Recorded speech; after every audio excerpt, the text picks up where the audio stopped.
Welcome to Mr. Pronunciation Guide, where we master the art of pronouncing some of the world's most commonly mispronounced words. From tricky terms to curious names, we have you covered. Today let us dive in and learn how to say Saranghae, means I love you in Korean. It's an informal way to express love, typically used between lovers or close friends.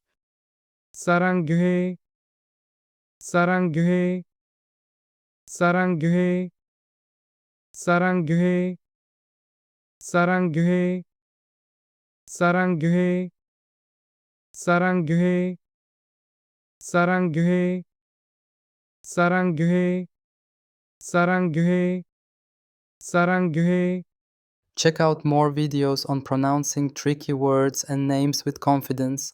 Avoid common mispronunciations with tips from this video. If you found it helpful, I would love your support. Thanks for watching and I will see you soon.